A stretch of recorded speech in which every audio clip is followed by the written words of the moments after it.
Presiden Inter BP Marotta menegaskan Atalanta adalah salah satu kandidat utama untuk memenangkan Scudetto dan akan mempertahankan peran kepemimpinan mereka untuk sementara waktu. Lazio berada di puncak klasemen Serie A setelah mencatat rekor klub sepanjang masa dengan 10 kemenangan berturut-turut. Meskipun hanya Nerazzurri tertinggal 3 poin dengan 1 pertandingan tersisa. Meski Atalanta mencoba mengabaikan tekanan karena dianggap sebagai penantang gelar, namun Marotta terus memberi pujian kepada klub tersebut. Atalanta adalah contoh klub pemenang dan berbudi luhur di seluruh dunia, kata pemimpin Inter di Gazzetta Sports Awards. Ada tim yang memiliki karakteristik berbeda. Tetapi Atalanta telah memperoleh mentalitas pemenang sekarang dan itu bukan hal yang mudah. Saya percaya mereka akan mampu menangani tekanan yang akan datang selama musim ini. Mereka adalah kelinci dan kami adalah pemburu. Saya yakin mereka adalah salah satu kandidat utama untuk memenangkan Scudetto.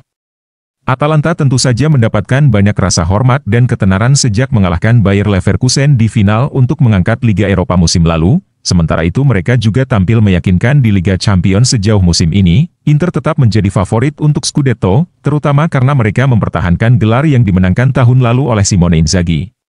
Simone adalah pemain nomor 1 dan karena itu tahu dinamika ruang ganti. Dia harus dianggap sebagai salah satu pelatih terbaik di luar sana, karena dia telah matang dan mengumpulkan banyak pengalaman sejak datang ke kami, yang berarti dia selalu siap, tambah Marotta. Antonio Conte adalah penantang utama lainnya di musim pertamanya di bangku Napoli dan saat ini berada di posisi kedua. Marotta juga mengomentari mantan koleganya tersebut.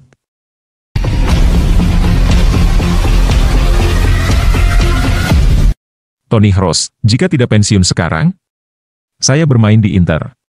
Mantan pemain tim nasional Jerman Toni Kroos mengakui bahwa ia akan melihat dirinya di Inter jika ia tidak pensiun. Mantan gelandang tersebut pensiun musim panas lalu setelah menghabiskan 10 tahun terakhir karirnya di Madrid.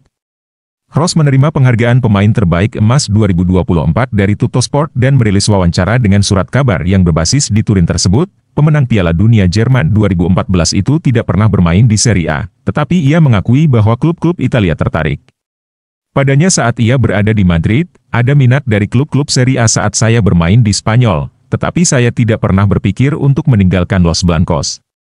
Saya selalu menyukai sepak bola Italia, tetapi real adalah real. Apakah ada klub Italia tempat ia ingin bermain jika ia belum pensiun? Sulit untuk memilih satu karena saya tidak tahu lingkungan internal, tetapi saat ini, saya tidak melihat diri saya buruk di Inter.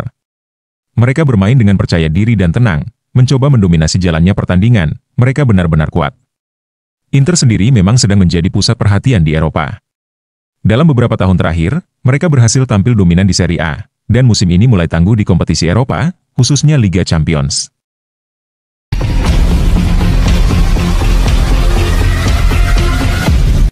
Badai cedera kembali menghantui AC Milan. Musim lalu, AC Milan diganggu oleh badai cedera yang parah, yang berdampak signifikan pada performa tim di sepanjang musim.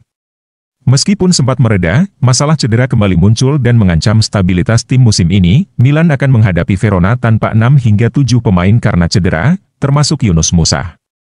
Berbeda dengan musim lalu di mana masalah terkonsentrasi di lini pertahanan, kini krisis melanda lini tengah. Absennya 3 trequartista, ditambah ketiadaan pemain nomor 10 alami, memaksa pelatih Paulo Fonseca untuk mempertimbangkan pemain muda, pemain yang cedera dan tidak tersedia. Selain Yunus Musa, AC Milan juga kehilangan beberapa pemain kunci lainnya.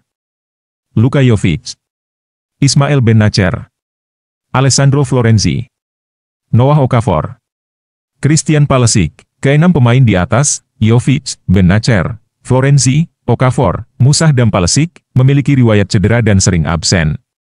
Kondisi ini membuat komposisi tim menjadi tidak stabil dan sulit diprediksi. Kembalinya masalah cedera merupakan pukulan telak bagi AC Milan. Fonseca harus mencari solusi kreatif untuk mengatasi krisis ini, terutama di lini tengah. Jika masalah ini tidak segera diatasi, Milan berisiko mengulangi mimpi buruk musim lalu.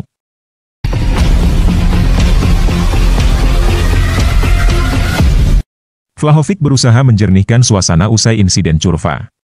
Dusan Vlahovic menggunakan Instagram untuk membahas apa yang terjadi di akhir pertandingan terakhir melawan Venezia, di mana Juventus meraih hasil imbang ke-10 setelah 16 pertandingan Serie A. Sang penyerang bertengkar dengan sebagian penggemar. Ia menjadi sasaran ejekan saat meninggalkan lapangan. Saya memahami kekecewaan atas hasil akhir, dan Anda semua berhak menyuarakannya. Saya selalu menghormati Anda, memberikan segalanya untuk seragam ini. Saya berterima kasih atas dukungan yang Anda berikan setiap hari. Sekarang, penting untuk terus mendukung tim dan bersatu untuk memulai kembali bersama. Menurut La Gazzetta dello Sport, Vlahovic berbicara dengan manajemen pada hari Minggu dan mengatakan bahwa ia awalnya bertengkar dari jauh dengan seorang penggemar yang menghina dan mengancamnya. Setelah itu, ia diliputi keputusasaan dan ketegangan serta bereaksi negatif terhadap seluruh curva yang menanggapinya dengan tepat. Sang penyerang menyatakan bahwa ia tidak menjauhkan diri dari anggota skuad lainnya dan penyesalan yang ditunjukkannya karena kehilangan 2 poin lagi di kandang sendiri. Sang penyerang tetap tenang dari titik penalti, mencegah kekalahan pertama Bianconeri di Serie A. Ia telah mencetak 11 gol dan 2 assist di musim ini. Mereka sudah punya cukup banyak masalah di lapangan, jadi mereka dengan senang hati akan menghindari drama yang melibatkan para pendukung. Terutama di saat yang sulit bagi skuad dan saat hubungan membaik setelah tahun-tahun sulit di bawah asuhan Andrea Agnelli.